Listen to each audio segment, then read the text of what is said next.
amplified pattern recognition. Why does the universe exist? We're about 5 Einsteins away from the answer.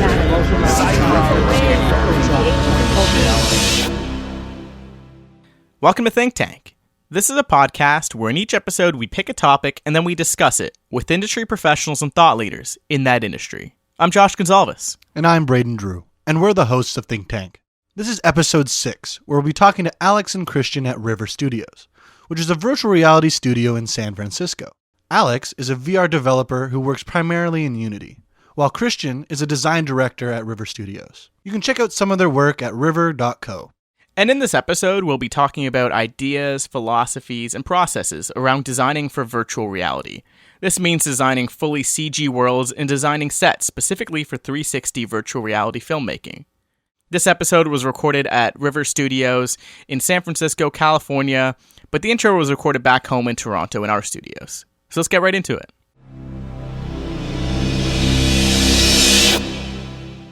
So why don't you tell us a little bit about what you do here and your aspirations in the virtual reality landscape and where you think it's heading? I think virtual reality is a really exciting space right now. We're a full stack production studio, which means that we essentially start with creative. We shoot all sorts of live action 360, do all the post-processing, editing, sound, spatial audio.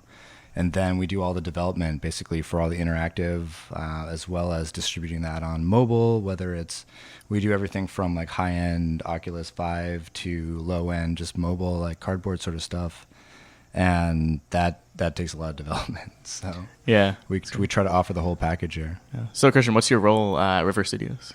I'm a designer, so essentially leading a lot of our efforts on UI, UX, and marketing and branding. It's a lot of hats right now, trying to find some good people to fill some of those roles. Yeah, it's so funny when it's like, you're a designer, okay, so you can do Photoshop, yeah. Okay, so you can also do UX design, yeah, I guess. So you're also going to do marketing, okay? Yeah, can you do video production for us too, right? I think that's how You've been in our meetings? Right, yeah, yeah, exactly, right? Yeah. I was in my backyard a couple of weeks ago painting headsets that we just wanted to brand all of our River logo stuff on.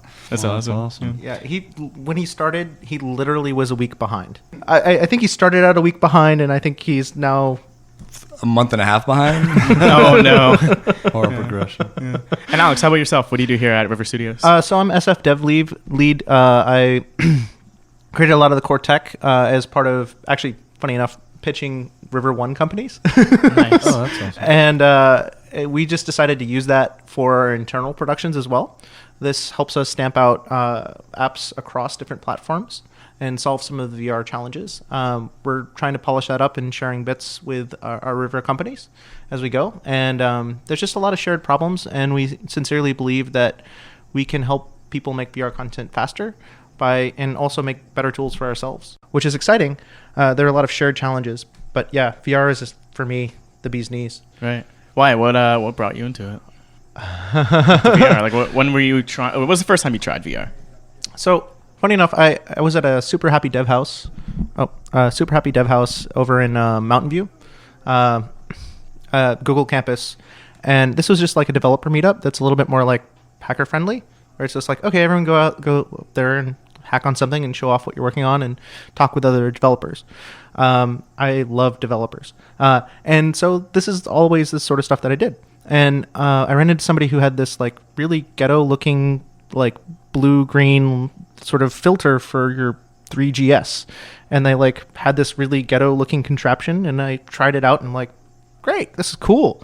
But I had tried, the huge VR things when I was a kid, the virtual reality for whatever. But that was the first time in modern memory. And then shortly after the Kickstarter, I tried it out. I was working in a game studio. The DK1. Oh, the Oculus? Yeah. Is that like a game changer for you? For me, yes. I was, especially since I was a doubter. I mean, after the exposure to the little 3GS driven. What was it, like a mobile phone kind of setup? Yeah. It was kind of like a low fidelity cardboard. Extremely low fidelity. And this was like probably like 4 or 5 years ago. So it was like really rudimentary at that point. And it was still the roller coaster. I mean, fortunately, I don't get sick, simulator sick, which is, I guess, fortunate and unfortunate as a developer. Everybody wants to make a roller coaster. I don't really get it. Yeah, I don't know. It's true. It's too nauseating. Yeah. It's a technology that everyone's worried about is going to make you nauseous. And when we pick Yeah. something that makes you nauseous in real life, Yeah. What do you think is going to be different this I don't time? get it. Too many roller coasters. I mean, people have been trying to crack the weight loss nut for a while, so maybe that's the angle they're going Bulimia is your weight loss strategy. That's probably not the best Maybe. idea. Oh my god. Yeah, just vomit. Roller coaster induced bulimia. I think there's always going to be thrill seekers in that, and they want to see how VR can really make them feel. And I guess one of those feelings is nausea. So, Well, I mean, quite honestly, one of the more fun things I've done in recent memory was I was testing out something for demo day, and there was a bug where you could turn infinitely fast, and for me that was awesome. And he's like, I'm feeling sick just looking at the screen. Oh my god, that's horrible. But not everyone reacts the same way. It's weird. We were talking about this the other day, actually. It's kind of like when the milk goes bad or something and you smell it and it smells horrible.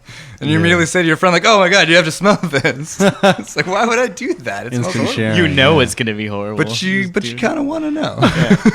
On some level, you kind of want to find out for yourself. Yeah. And have that experience. How bad is that?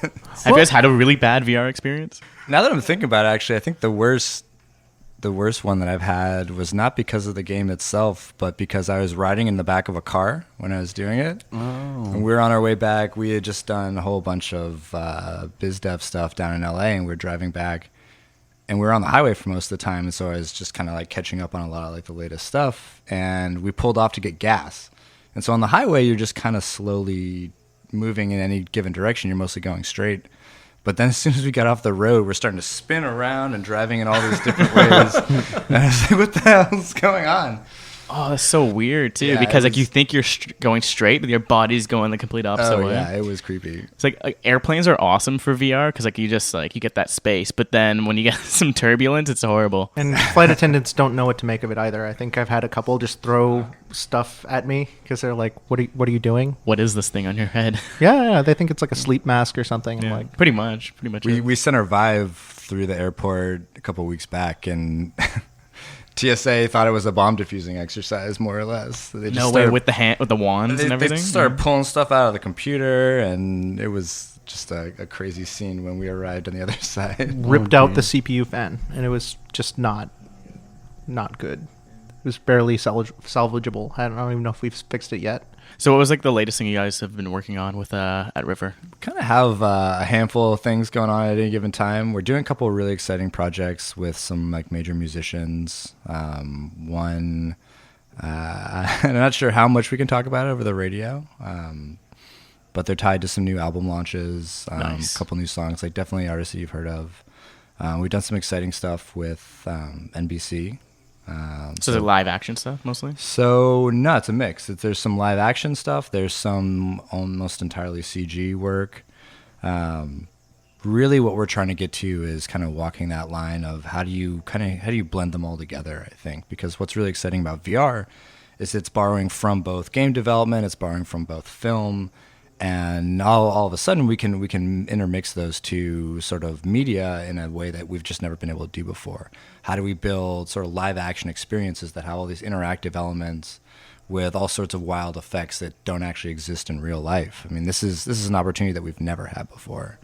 Yeah. As an artist, as a developer, it's unbelievable, right? It's like you're creating whole worlds and these new experiences that you can't actually do in real life or on like a screen. It's just not the same thing. Absolutely. The sky is really the limit, and we're all just sort of trying to figure these things out, trying a lot of different stuff. It's a lot of experimentation right now. Right. Because no one's done anything. I mean, every so often someone does something that you're like, wow, that's really cool. But no one has like blown the doors off anything since, I don't know, since we started realizing that VR was really feasible. Yeah. The only thing I've noticed that actually like blew my socks off, like every time, Sightline the Chair. I know. I just rave about that one. I don't know what it is, but just the way that these guys design the experience where like you don't even know that the scene is changing. That's where I think it should go. I don't think it has to be hard cuts. I don't think it even is going to be fade. It's like when you look to left, it starts slowly changing, look back, and you're in a completely different environment. It's really cool. Change blindness is a huge aspect of exploration where, and of course, information asynchronous like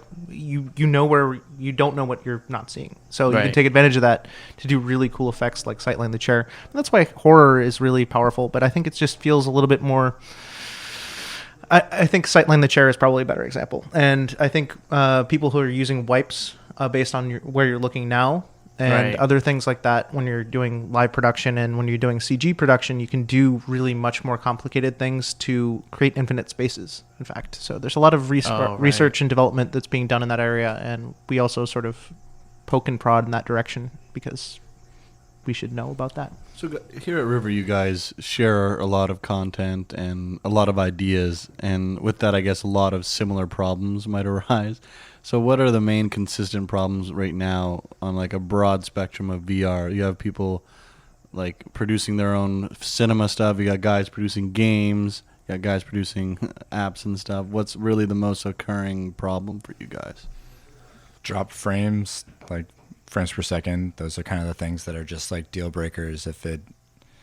If you're not above 60 at like the bare minimum and you're dropping frames and things like that, it doesn't really matter what else you've got going on for you. It's gonna be a really uncomfortable experience. How do you maintain that? How do you maintain the frame rate? Well, what I do is I build something that I want, and I don't think about that at all. And then Alex tells me that there's no way we can do that, and I say, Alex, can you just sort this out and make it work? That's awesome. Well, that's kind of true. I mean, you sort of do want to have an ambitious vision, and then you can make those compromises in an intelligent way.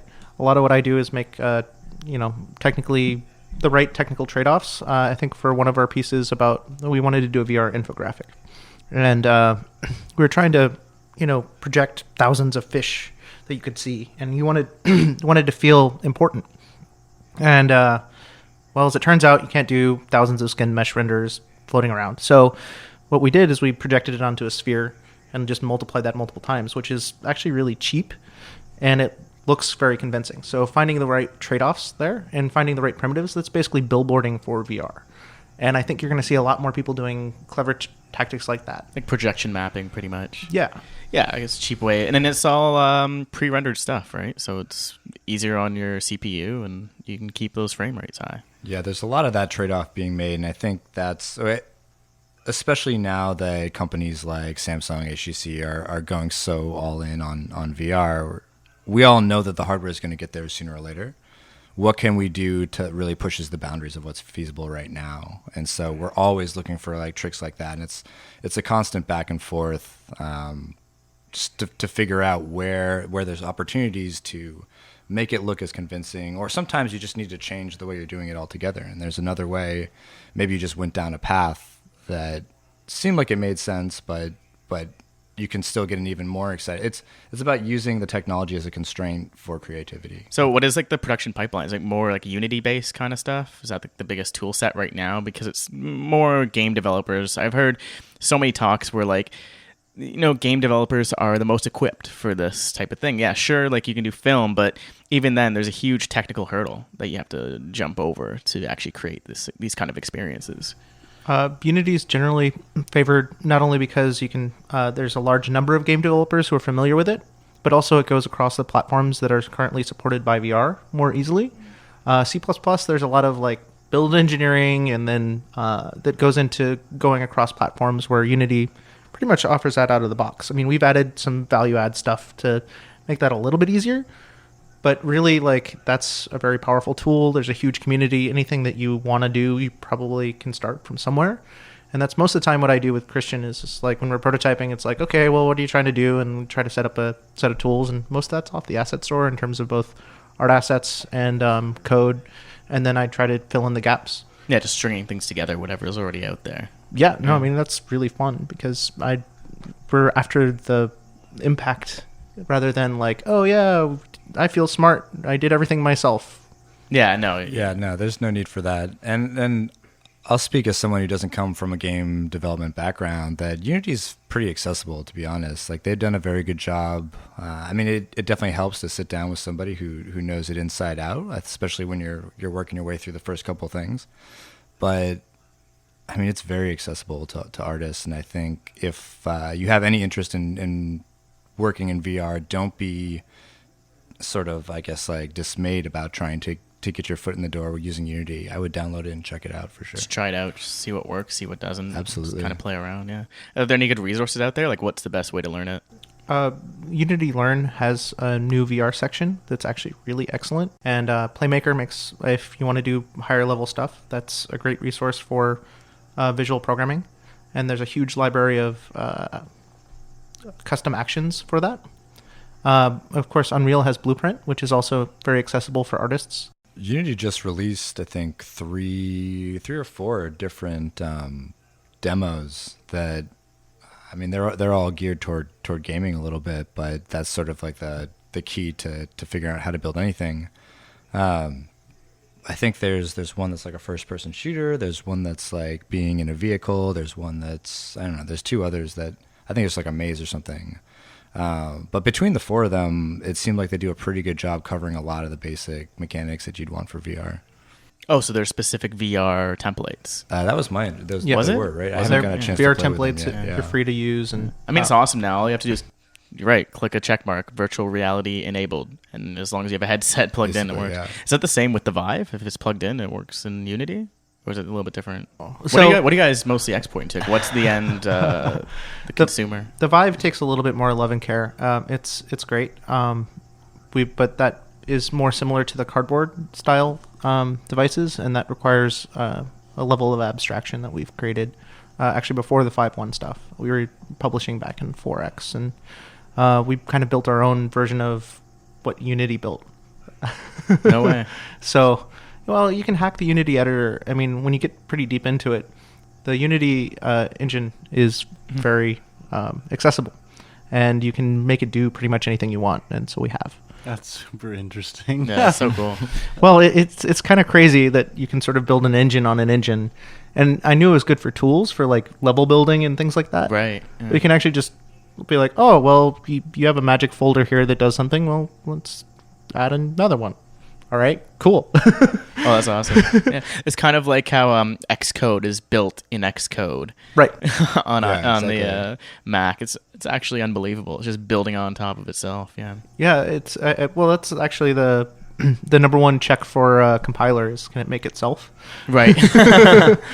That's pretty crazy. So we kind of got an idea of what VR is right now. It's definitely something that's brand new and it's coming out and it has a lot of limitations. But where do you guys really see the future of VR going, and what do you want to see? I mean, the real distant future, I think, is all augmented reality, and I think a lot of us are really excited about that. It still is certainly a ways off, and I think a lot of people, especially when I start talking to them about VR, people that are a little bit more skeptical start thinking like, oh, I'm not really interested in gaming or watching movies in VR. I'm just going to start building AR.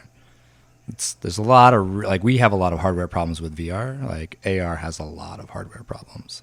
That being said, I feel really strongly that this is kind of the final platform in the sense that we're moving toward head-mounted displays, and it's going to get smaller, better, faster, stronger, and it's going to just keep doing that. Because it doesn't seem like that much work to take my phone out of my pocket and turn it on and unlock it and then enter my passcode or whatever to do what I want to do. But when it's all being delivered right to my eyes and I'm interacting with it, we're going to have, I think, so many amazing I think it's going to be the future of the way that we interact with technology. It's more like the singularity kind of thing where it's so like in your life that it's just there. It's almost indistinguishable from the rest of your body. And that's the other side, is especially when people start talking about like contact lenses with Bluetooth like monitors on them, like those have been under development for at least 5 to 7 years now. Like it's going to be really interesting, and I think it's going to get very hard to see where the lines are. Yeah, and it's only if it gets adopted by the general public. Like, I can see people using VR for like gaming and, you're right, home entertainment. But when it comes into augmented reality, that's where people really understand where this thing's going. And then after that, I guess it's more mixed reality. It's going to be augmented reality slowly going into VR whenever you need it to. And maybe like a mix of the two in some kind of way. And I hope it's all ready for developers, right? When they get it going, that's the only way you can do content for it and actually start building the future of that.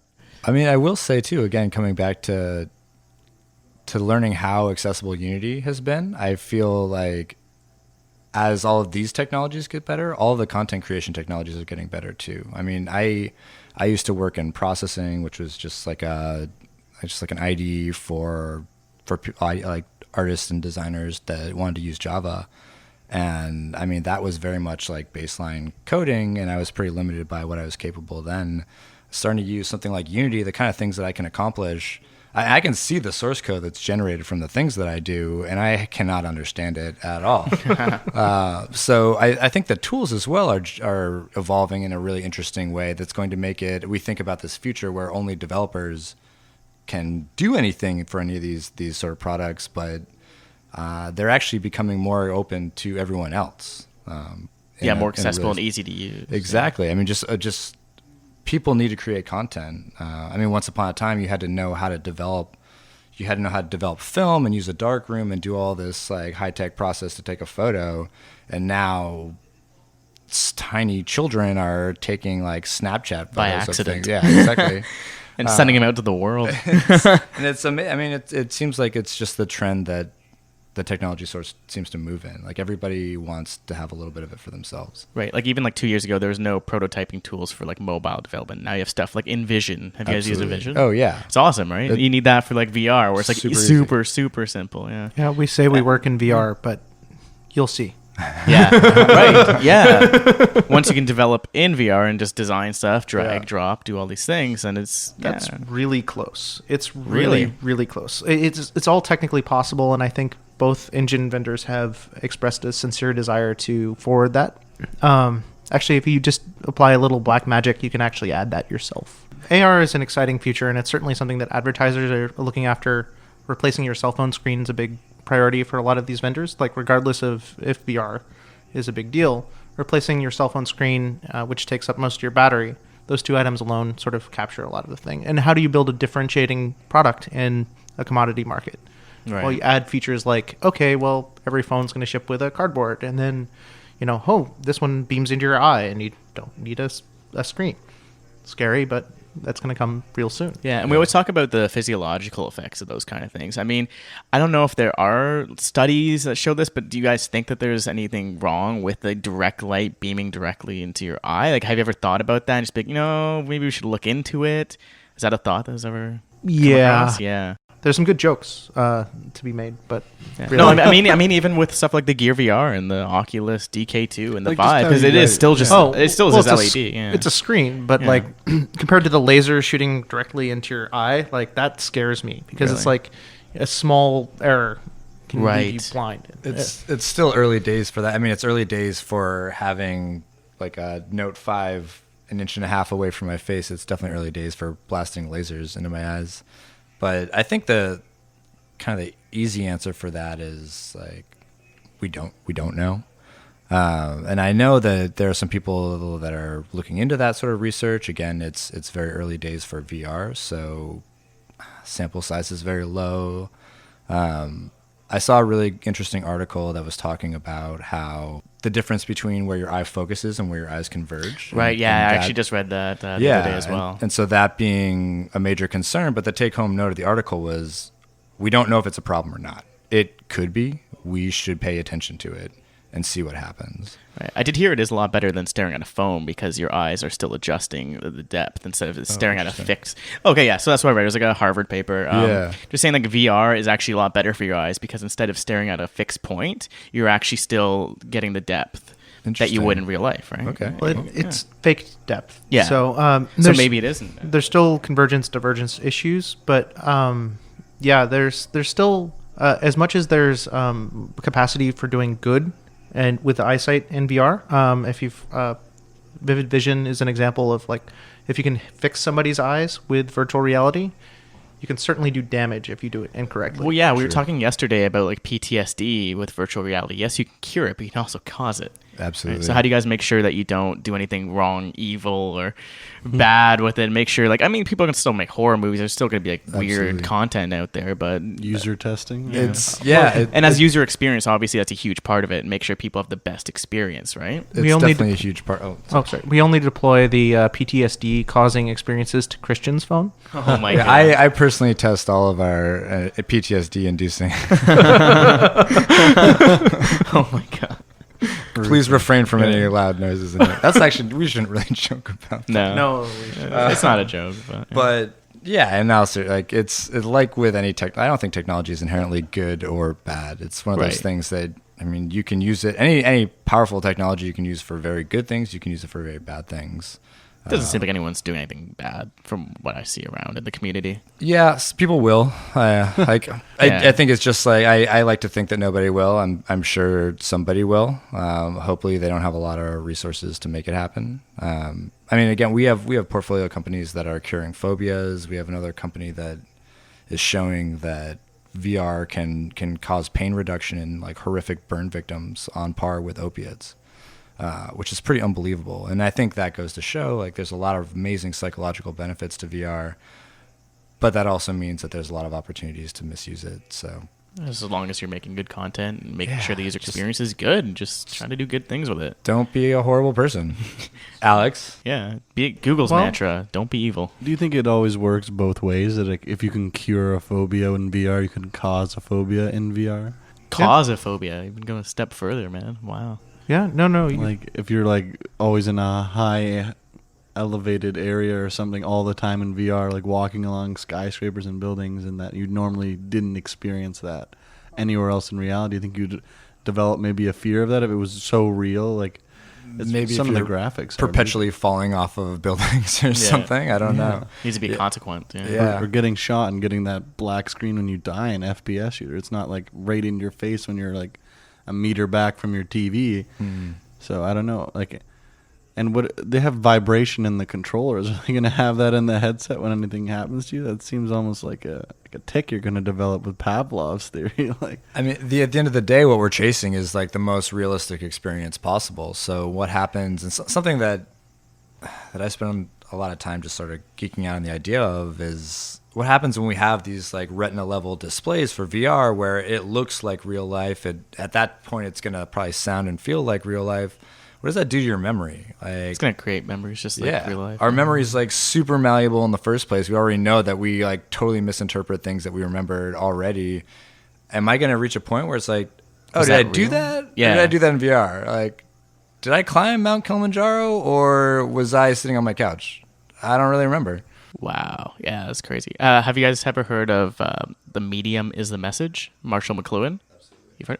As a media production, right? So, as designer, yeah. So, I don't know about you guys, but I really do think that the message of VR as a medium is to forget what reality is or forget what virtual reality is. So it's not really like convincing, but it's to forget what is real and what is not. So I think that's the kind of scary thing. But maybe it's not scary. I don't know. We think it's scary, but we won't know till we actually get there. Like maybe people thought that always being on the phone or always connected to the end of the world is scary. Right. Maybe, I don't know. I don't think that was a scary thing, but I don't know. Presence is a big thing. I mean, getting to hang out with grandma halfway across the country is a big thing, and that's very powerful. And I'm really looking forward to having those experiences, especially with somebody who has family all over the world. You know, I want to like touch base, and I think that can be used for really positive ends. Yeah, I mean, I FaceTimed my dad back in Canada the other day, and it was just like, yeah, it was cool, but it was really janky. Like, there's so much movement of him holding the phone. And again, if we just put on virtual reality headset and we can actually see each other face to face, it would have been so much better. Like, you're in the same space and time, although you're in opposite ends of the world, right? Yeah, we have a fairly distributed office, and so we use like Google Hangouts all the time. But in a lot of cases, there's these moments of lag where it's like just like half a second or just a second, which is just the right amount of time for someone to say something and know when to respond, and you're just like, wait. And they talk over. Yeah. Yeah, they start talking over each other. Exactly. So what happens? So in VR, it has to be even better than that. It has to be like spot on. It has to be right there. Otherwise, it's going to get really creepy and a little bit weird. Like, I don't know if you guys experience that in like just like regular online gaming. But I don't know. I think the technology's a little bit better. As the technology starts advancing, we're going to find more limitations to this type of content that you can produce, because like there's some things that I personally would never want to experience in reality, and I know there may be other people out there like, oh, let's might as well try that, but there's some experience out there that can actually cause like serious damage just to like look at it. Like, I don't want to see a very realistic car crash or a very realistic bomb exploding or or feel almost completely realistically drowning, like skating Right. for like I feel like people will create that because right now everyone we've talked to has been like, yeah, we want VR to be an open platform. We're gonna have a lot of content creators coming in, adding and building to this VR universe, and like you guys said, there's gonna be a duality between the good and the evil. There always is, and I don't know. I feel like there's a definite. That's a bad selling point for VR. There, For it sure. could be too. That's just like the real. internet, right? People can make weird shit on Tumblr all the time. There's so much weird stuff on can? YouTube, right? Like it's just weird, like just weird stuff. Not even good or bad. It's just strange. But it yeah. seems to be more effective than like you can't flick on a horror movie and show it to a kid. Yeah, it might freak him out for like a month or so, and he'll have nightmares. But imagine doing that in VR, and he can't distinguish between was that real, especially at young developmental stages of the brain. They don't really have that distinction yet, even of a sense of self. So I'm be really interested in seeing the science that would come out with that, because it's hard to know. There's a lot of breaching and gray areas there in terms of neurology that can't be explored, especially in this infancy. Yeah, state. I think the psychology of it all is going to be a very hot topic for research. To give sort of the counter argument to that, there's a couple of companies that are doing some really amazing work in VR journalism right now. And there's no better way to sort of evoke empathy for these people who, it's one thing to watch on TV where the frame is very carefully controlled. For all I know, this scene could be like just like a small area or something that was even orchestrated by the media company. We know how like media's gotten so sensationalized. But there's a couple companies that have done work in Syria and after the Nepal earthquake, and there's no way to really understand the plight of those people than to be there in that scene and understand just how horrible and terrifying and unfortunate the whole thing is. Yeah, the thing about that though is like we already get that with the news, and a lot of time those are orchestrated and they are scripted and they are framed in a way that they want to show you. So yeah, you can get all this footage, but then at the end of the day, you can cut it up and show how you want it to. Like right now when you watch the news, you're very much blinded. Like you're in like this little rectangle and like they're telling you exactly what they want you to know. So could that be worse with VR, or is it better because now you can look around and you can kind of see it's harder behind the scenes? It's harder to create those sort of scenarios in VR because and this is something that we face all the time when we're shooting live action, is that nothing's out of the frame. Like we Right. can't have a whole back of house where we're like running this whole operation to make it all look and feel and perform all that movie magic that we're used to. It's a more honest, I think. It's a lot more. It's raw. Yeah, I agree. We can't do amazing lighting for a lot of reasons because we're going to have a whole bunch of like spotlights in the shot. We can't have all of this like amazing sets because as soon as you aren't looking at the set anymore, that magic disappears. So it's really much more, I think, about being in a place and a time and seeing it for what it is. You know, it's much more about transporting you there as it is than trying to portray it in this amazing new way. And the way that you do the amazing new way, I think, is going to be through CG. Oh yeah, And blending then, that. Yeah, and we'll become very good at distinguishing between CG and live action. Yeah. And it'll be hard to tell And at that CG is point. harder to do and costs more money, Yeah. and the news Yeah, industry exactly. definitely wouldn't do that for every single day news. No, there's no augment way. that. Yeah. So I feel like that's almost like a truthfulness in seeing the image and the VR. You can't really hide or lie or shift it into a way to tell a certain thing. Like whatever's in that space that you're trying to capture, especially right now, is all you can capture. You can't really change it. You can't even get, in a lot of cases, you can't get out of the frame. A lot of our earlier footage was a really fun game to play. Like, Where's Adam was like one of our directors. And you just like look around the scene long enough and you're like, oh, there he is. It's like, oh, there's JD. He's over there. Well, I think that'll work for Quentin Tarantino, though.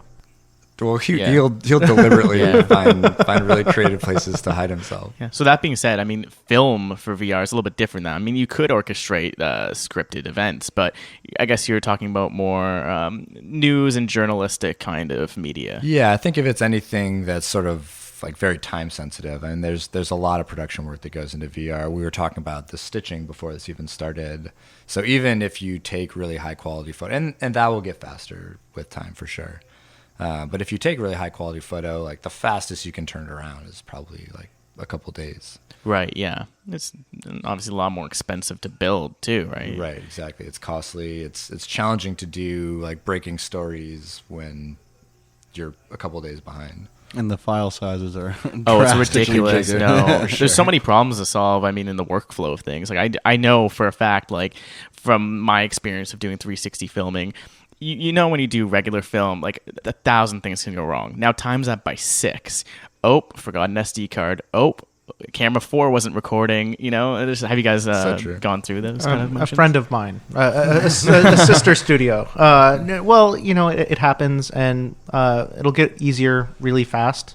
And I'm really excited by these little smaller devices that are easier to use, because it's not always about like the high production value that matters. It's the content.